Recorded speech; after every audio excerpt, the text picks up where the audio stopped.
Hello and welcome to the Pickup WNBA podcast. I'm your host, Cathryn Freddie. And I'm your other host, Freddie Rivas. What's up? And this is episode 106, baby. Yes, it's episode 106. We are the WNBA Pickup Podcast. Follow us on all socials: Twitter, YouTube, Insta, soon to be Blue Sky at the Yeah. Pickup WNBA Podcast. Yes, absolutely. Exciting day in the WNBA today.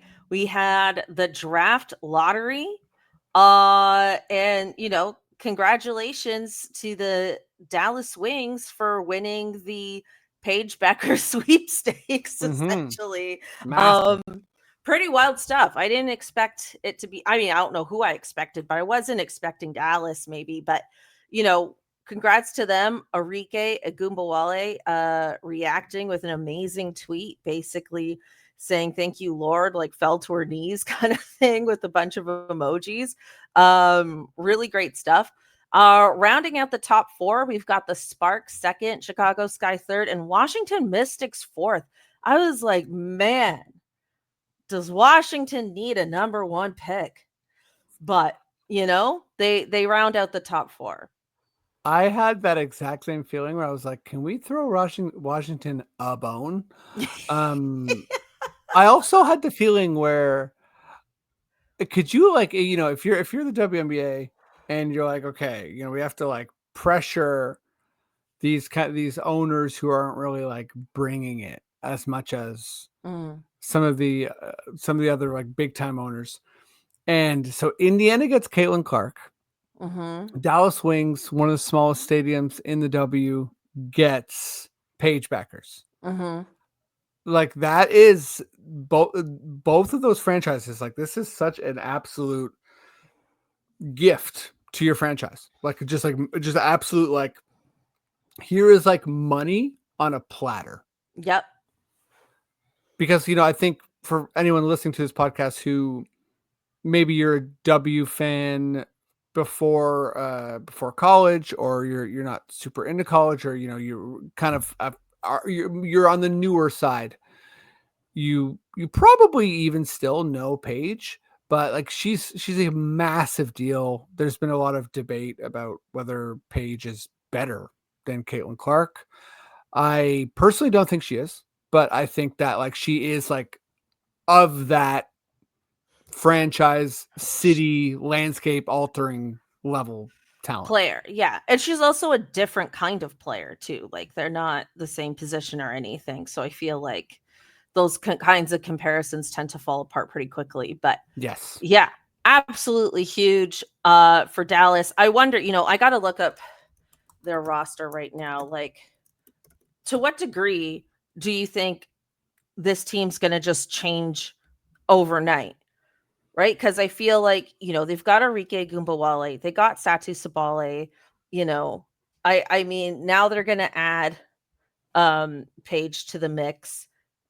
Like, are they suddenly like, I mean, I don't want to call them a finals favorite, but I feel like they almost feel like the version of how we were talking about Seattle last year after free agency, where you're like, whoa, this team went from the bottom and they're going to be like, I feel like they're destined for at least top four.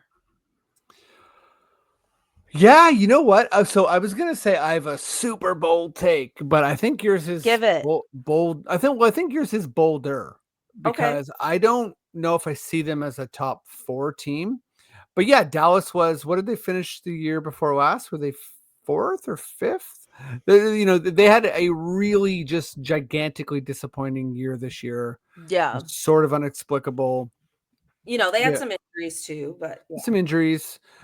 And Dallas is a very for real team that had just a heinous year. I guess this is like kind of why you tank, right? Like they had a bad year, they bottomed out, they got Paige. Like this is really a major turnaround opportunity, like in the same way Yeah, that maybe top 4 is too strong. We're reacting after like the news same day, so maybe I yes. gotta dial it back a little bit.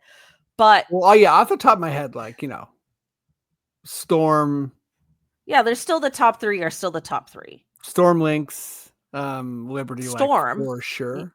What about the Aces? Well, Aces, yeah, I think Aces as well, but I feel like Ooh. the Aces, I mean, listen, I feel like the Aces, they finished 4th, right? Or they finished 3rd. I think that the Aces are in a little bit of disarray. I think they might come back strong. Asia is obviously like, Asia and Kelsey and everything, but like I think they and Jackie, but Chelsea also struggled a little bit last year. No, but she So started to find herself towards she the did. She end. did. I think I would still put the Liberty, Lynx, and Aces as the top 3 teams in the league.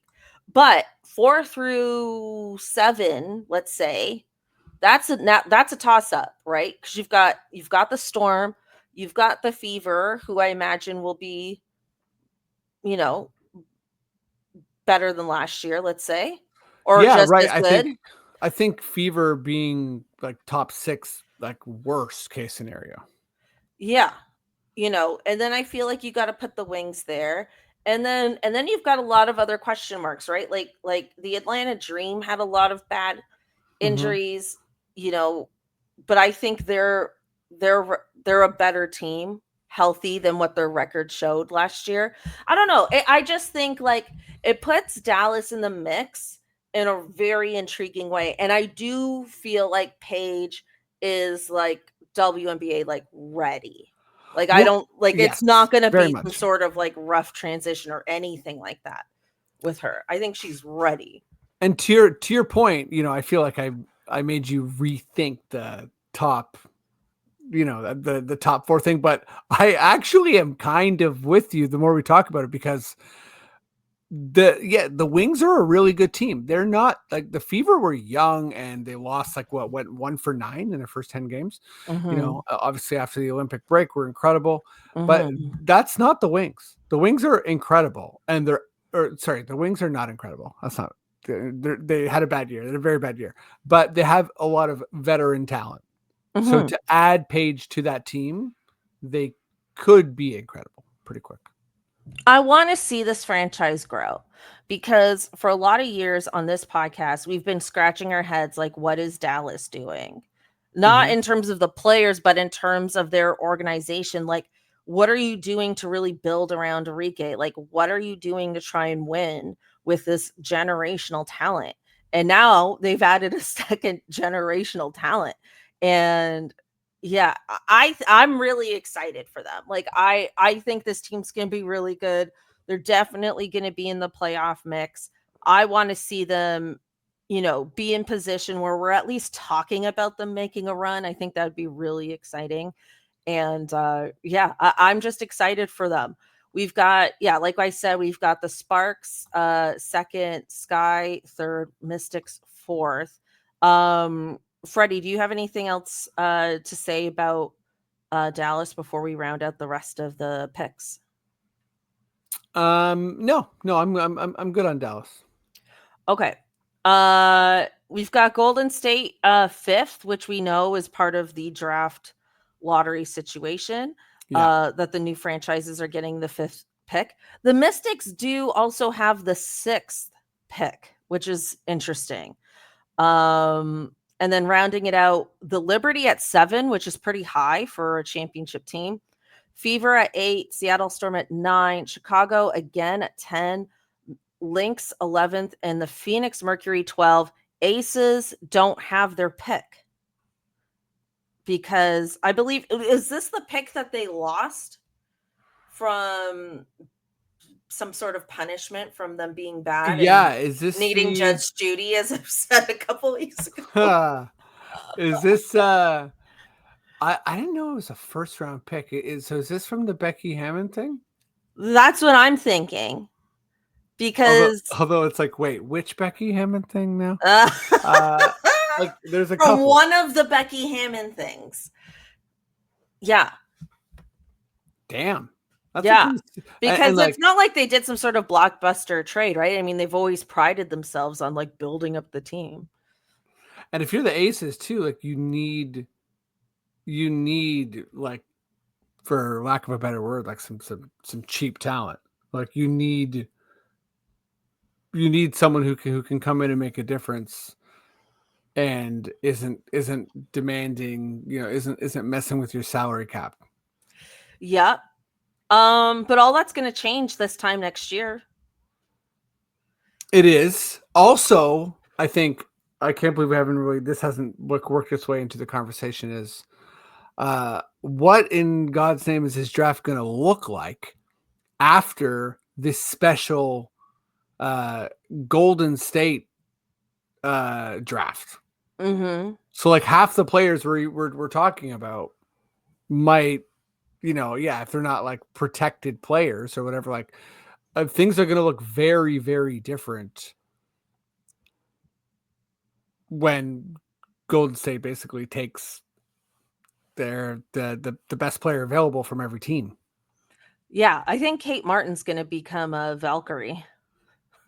She might. Yeah, Kate Martin's a great example of like them being like, hey.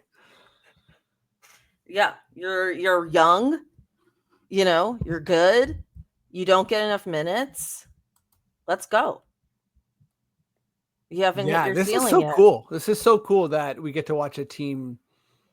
Like, how awesome is it going to feel if you're one of these players where you're not protected or whatever, you're cord, and then Golden State's like, no, we understand how good you are, and you're like, all like, it's going to be a team full of like super appreciated players.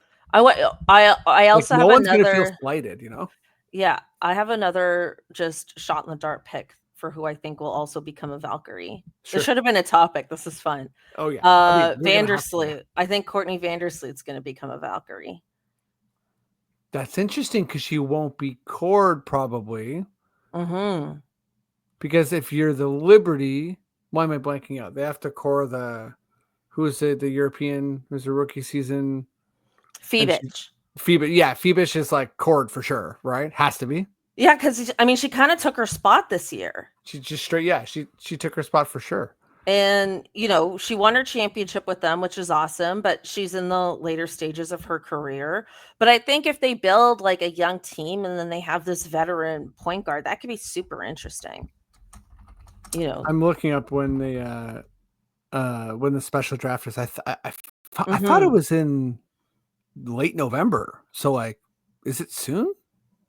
Oh no, tell us. I'm very curious now. I thought it was going to be December because usually this draft lottery, like this draft lottery last year happened in December. So okay, you know what? Let's just carry on. I'm gonna find it and then jump in when I have it. Okay. Good podcasting. Good podcasting. Listen. This is important. This is important. I'm gonna get you the info, Yeah. Okay. So we want to talk a bit about NCAA basketball. We're profiling 2 different players each week. I've got one, Freddie's got one, and these are players that are, projected, to be somewhere in the draft this year. Too early to predict where they're going to land. And I imagine that will, I'm sure, for every mock draft that's out there, it'll probably change a lot as the NCAA season progresses. But Freddie, do we want to start with our players, or did you get an answer for us?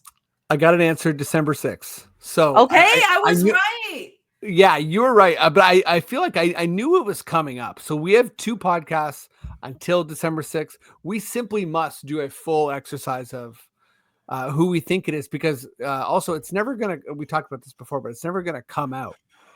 Like teams aren't going to say, here's who we've cored. Okay. So the episode before the 6th, we have to do that. Yeah. It's the full episode. Okay. we record that on December 1st. So December 2nd, that's our episode. And then December 8th, we can react to that. Amazing. December 15th, I'm in Italy. And the episode's Arrivederci. And then December 22nd, she's back, and it's going to be a all Italian episode. It's going to be great.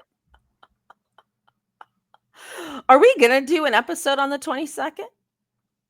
I have no idea. That was just a riff gone wild. No, I love it. We should, and then we can take the rest of the holidays off.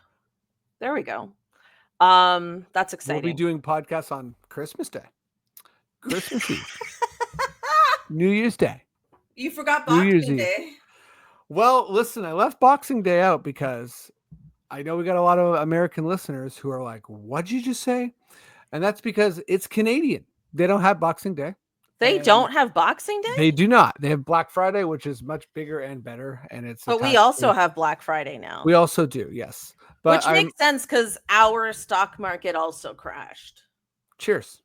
It wasn't like they were the only stock market that crashed. Yeah, you don't get to say that, all right? Our stock market crashed too. I'm just saying it happened around the world. Yeah, no, it's pretty cool. Yeah. But yeah, I remember the first couple times I got the question, I was like, wait, what? I don't understand. But yeah, when I would be visiting my in-laws in South Carolina around like the holidays, if like it would come up, people would be like, so like why does Boxing Day, like what is it? And I realized that I simply did not know. Do you know now? Okay, this is a bit of a tangent. So we're already here, right? We're here. Okay, well then let me ask you this, Cathryn, because I'll be surprised and delighted. Do you know? No, I don't. Yes. So that's the correct answer because if you Google it, if you look, it is a unagreed upon holiday. People do not know. It is one of these sort of like there's theories as to why it exists in Canada and England. And so like the leading theories is that like super rich people use this day to give their servants presents, which would be in boxes. So it's like as opposed to what else? As opposed to what do you mean? Like what else is okay, anyway, go on. Basically, they would be like, hey, we're doing our thing on Christmas Day. You're working still because we're rich and you're not. And then the next day, you can go ahead and like have some enjoyment. Oh. So it's like sort of like a class slave servant type thing. But it's weird that it's called Boxing Day because like back then it's like they didn't have like gift bags. Like what else would a gift be in? It'd be it's probably in boxes. But even like rich people would have their gifts in boxes. Maybe nicer boxes, but boxes. Yeah, maybe they just gave like boxes of shit to like the people. I don't know, man. See, this is what people don't know. Like, no one knows. And well, listen, it's a shopping holiday here where there's lots of discounts. Yeah. Anyways, we've turned it into a capitalist piece of shit. So as Black Friday, that's also why we have Black Friday too now, because they're like, why don't we just have 2 giant sales a year? Mm-hmm. Right. So yes, if you're American, this is your Canadian history lesson that we don't even know. So if you're someone who knows more about this holiday, please get at us. Because I could be please, we beg you. I could be straight up wrong. So I don't think you are. I don't think you're wrong. But okay, we gotta move on. We gotta talk about our NCAA players, Freddie. Let's do it. Okay, so I have you assigned them, which I appreciate. We got Kiki Iriafen. Okay.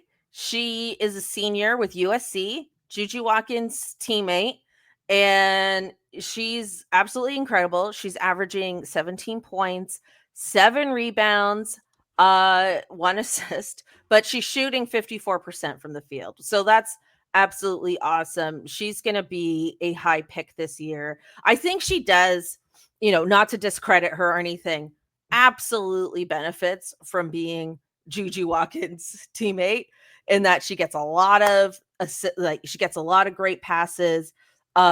She gets a lot of offensive rebounds, and it's like it's just this like player effect. Like, do you remember back in the day with Kobe, where people would say like a missed shot by Kobe was a Kobe assist? Mm-hmm. You know what I mean? It's like Juju Watkins is not selfish. Like, she's not a selfish player, but like I feel like everyone is feeding off of the energy that she kind of pulls towards her, and it's making for a very phenomenal team. And it's weird because like they had yeah, I don't know, this team just stays good.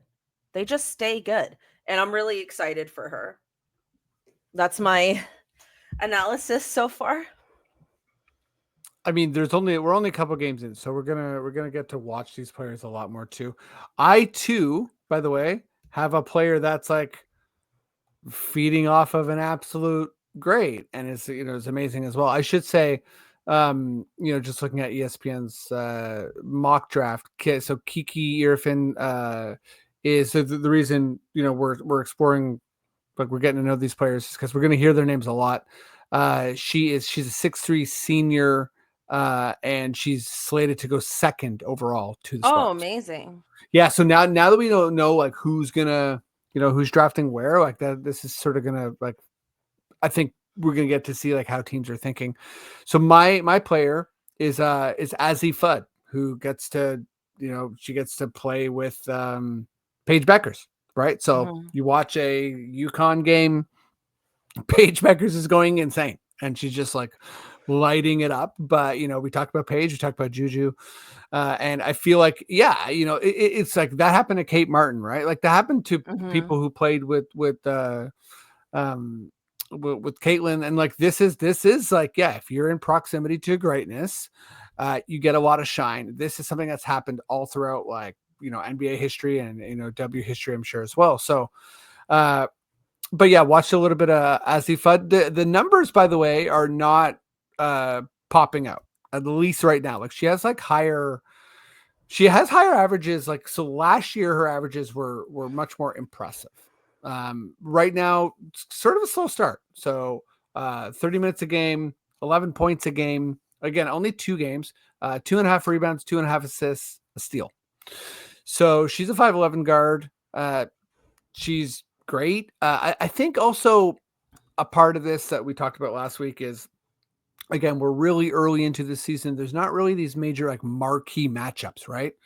For instance, when UConn plays USC, it's like, that's going to be like, holy shit, let's see how these, how these, obviously March Madness, but right. But like, I think before that, we'll still get to see these like big time games. UConn, 2 games, 2 just like gigantic blowouts. There was like a fairly close game they just had against USC. So I don't know that Azzi Fudd is like playing major, she's playing 30 minutes a game, but like I don't think she's sweating that much. Like these games are pretty much like, hey, everyone gets to shoot because we're just murdering this team. Where's she at in the mock draft? She's 3rd. Yeah, so she's okay. 3rd, going to Chicago. So Amazing. she's 3rd as overall. of now. This can all change. Oh yeah, I feel like this is going to change a lot. And I have to say, for anyone who's listening, like we're all the way into college now. Me and Cathryn are really gonna like the expectations I have for both of us are high, because we were the people, the only people I know, and I'm gonna just like toot this forever. We're the only people I know who were like, why in God's name is Angel going 7th? Yeah, that's true. We like were anyone in my like W world was like, no, yeah, I mean, like, Angel's got to go 7th, like she can't shoot or whatever. And I kept just being like, I don't get it. I just don't get it. So with all that said, I'm ready to be tragically wrong about whatever my hot takes are. But that's fine. There are people who get paid a lot of money and they are often wrong with their hot takes. So who cares? Yeah. Okay, cool. We have another very interesting, somewhat bizarre story that came up this week, and that is the Seattle Storm coaches. So their coaching staff is under an investigation for alleged player mistreatment. So, not a lot of details have been given about this, but essentially, the Chicago Sun-Times, weird that the Chicago Sun-Times are the one who broke the story, but they're the ones who Mhm. broke it. They reported that the storm, so it's an internal investigation, are investigating their coaching staff um, because of accusations of harassment and bullying regarding a player's performance. So we don't know the player in question. To my knowledge, no one on the storm has commented on this. Um, so I feel like we just have to kind of wait and see. Hold on. Am I seeing a quote here? Oh no, I think this was at the end of the season. Okay. Anyway, just wanted to make sure I wasn't missing something. Yeah, I like what the first thought I had, Freddie, when I read this Mhm. was Mean Girl vibes. That was my first thought, was Mean Girl vibes. And sometimes that happens, you know? Like you got like I'm not a mean girl, that's not my style. But when you're in a competitive environment and it's all women, that can happen. And you got to be like a, for lack of a better term, like a girl's girl. And you have to like really initiate like togetherness with a group of women very early on to establish that as the culture, because anything else can create those kinds of rifts. So anyway, that was just my first thought when I read this. We still have a lot to learn, and we have a lot to, foresee what will happen as a result of this investigation. But yeah, very interesting, surprising, and unexpected for sure. Yeah, nothing to add here. In Michael Vopel's ESPN, senior, he's like the senior writer, and writes a lot about the W. He wrote last night, so we're recording on the 17th. On the 16th, he wrote, like, there's again no quotes, right? So we're really kind of waiting for things to happen here. But it's interesting you say Mean Girls vibes. Like there was sort of like they got a lot better this year. Yeah. So I think expectations were certainly higher. I don't know who took that the wrong way, or who sort of, what, like if it's a leadership thing. Like this is just, I'm hesitant to get into like just pure speculation. But some big personalities on the team. I'll say that. Mhm. And Mhm. there was one quote where I'm like, huh, that's a kind of loaded quote. So Coach Quinn said, I will be better. Our team will be better. Effort will never, ever be a thing for us again. Mm. So, I mean, Wait, when did she say that though? she said at the end of the season. Right. Okay, that's the same thing I was looking at. Yeah. Yeah. So, I mean, that's usually teams don't, when they lose, I find it pretty rare in the sports world when a team loses in the playoffs, like the season's over. If it's a game, yes, effort. If it's a half, definitely. That's like a very common thing that coaches do. But like on your way out, knowing that there's some players who are like probably not coming back, some players who, like, all that sort of thing, Mhm. it reminds me of, I'm gonna put a little coin in the NBA bucket. Reminds me, it's a very Doc Rivers thing to, it's a very Joel Embiid thing to Yeah. say, season's over. Anyhow, Ben Simmons sucks. Like it's a thing. It's a, when the season's done, it's usually like, hey, we all did our best. Great season. Can't, wish we won. Blah blah blah. It's like that. It's very rarely like the season's over.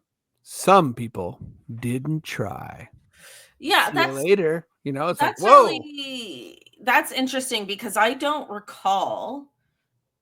I mean, I could be wrong, but I don't recall anyone reporting anything to do with like the Seattle Storm and a lack of effort in their play. Like when I think Yeah. back to the Aces At first I heard of it. series, like I thought that was like a really competitive series against the Aces. Definitely. Right? Like I like They were that's great. like Gabby Williams came and joined the team. Like it was yeah, they had a lot of momentum. I thought they had a great season actually. yeah, like I just thought like, okay, this is like the first year that this group of players is playing together, and that usually takes time. Just like the Liberty a year ago, right? Like it took time, and now they gelled and then they won. And I just kind of thought with Seattle that was the same thing, right? Like they got Gabby Williams, they were looking really good, and now they just need another year together. That's really that was my take leaving the Seattle Storm this season. So This just in, Cathryn Freddie, the new head coach of the Seattle Storm, she understands nuance and is going to bring everyone together. So we're gonna back away from the investigation. Listen, anyone out there who makes plus size women's clothing, come at me, sponsor me, style my fits. Let's go. Skylar doesn't have to be the only model on this team. Fashion icon. NECA is beautiful, but I don't know if she's a fashion icon. If you're hearing silence on my end, that's because the conversation turned to fashion and I don't know what to do next, You're supposed to yes and me, Freddie. Yes, I agree. Whether you know or not. Yes, Cathryn's right. And I'm also going to be the assistant coach. Anybody want orange slices? Let's go. Because that's what an assistant coach does, right? Yeah. Imagine like if you showed up with orange slices, they'd be like, did you scout the other team? Yikes. You're like, okay, guys. Whoa. You actually do work? Yeah, they do a lot of work. I'll be right back. I just pictured you away. Being like, okay, doing a coffee run. Anyone want coffees? Anyone want... We don't usually drink coffee before the games. Oh, okay. Ooh, maybe we can change that a bit. Maybe that's the thing I'll introduce to the team. Coffee. Ice cap or... All right. We should move on. Freddie, it's time. Fun question. Let's go. Okay. Freddie's fun question. My fun question is this. So we know that Angel is paired with Barbie, and it made me think, obviously it's an amazing pairing. It's good marketing, all that. What is a toy player pairing? So if you're another player and you're like, hey, I want to get some money, it's not just about shoes. Let's it's probably not fair to call Barbie a toy because it's like more of a, I guess Barbie is a toy. It's a toy, right? It is a toy ultimately, right? I know it's like a movie and a movement and I think maybe a magazine too, but it's a doll, right? It's a toy. It's a toy, and it was a good movie. Thank you. Yeah. Go on. Okay, so my pick, I have one. I love it. So, Arike Gumbawale on the mind, right? With this Dallas pick and all that. And I immediately thought, Arike Gumbawale, Hot Wheels, let's go. Wow, I like that.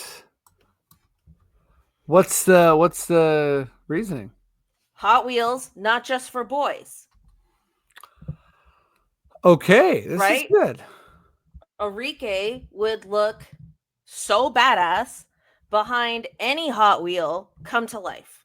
I don't even know if she's into cars, but she would just be badass behind the wheel.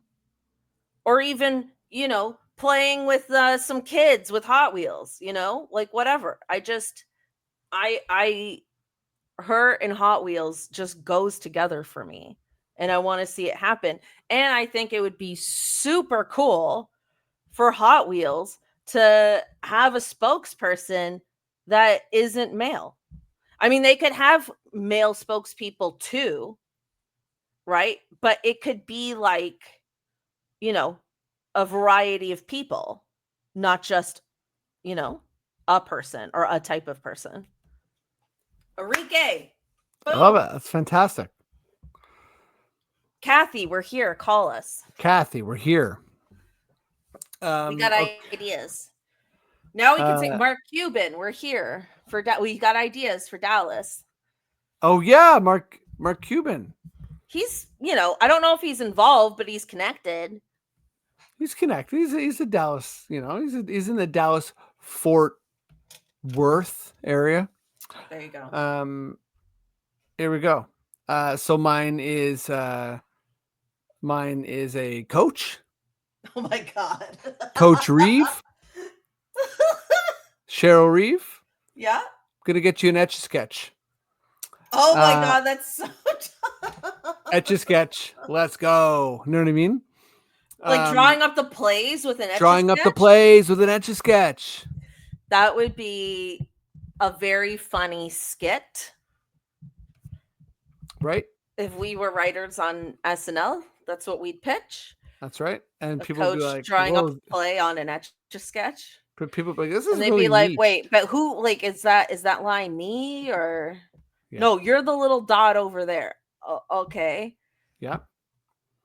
My backup in case this wasn't a hit. Okay, you have more than one. Okay. Let's go Cameron Brink, Slinky. She's tall. That's all I got. And then she like flips down the stairs with the Slinky. I tried to. She does cartwheels down the stairs. I guess. I was like, who's it?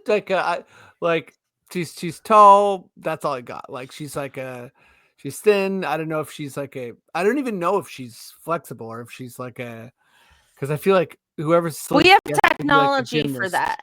We have technology for that. You want to see Cameron Brink cartwheel down a flight of stairs next to a Slinky? Hollywood can make it happen. Yeah, I think so. That's so fun. It's pretty good, right? Yeah, the Cheryl Reeve and the Etch-a-Sketch is so ridiculous. She's also like an advanced analytics queen. Mm-hmm. It would. Yeah. She would punch that Etch-a-Sketch, punch a hole right through the middle, and then stamp on it. She'd be so mad at it. Yeah, but maybe that's it. It's an indestructible Etch-a-Sketch. It's indestructible. It's it can't be broken. It's bulletproof. It can't be broken. Yeah, Diana we all need a bulletproof Etch-a-Sketch. Diana Taurasi, Nerf. Let's go. Also, we have back-to-back Diana Taurasi gun-related jokes. People are gonna be like, "Why do you think she loves guns?" I'm like, I don't know. Why wouldn't she love guns? Why wouldn't she?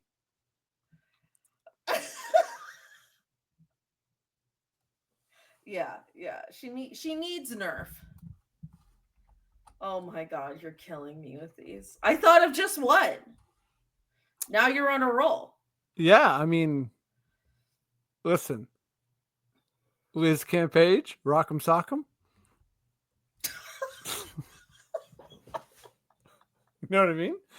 Rock'em Sock'em. You remember those? Let's go. Oh, I'm dead. Oh my God, I'm dying. Freddie, you're on a roll.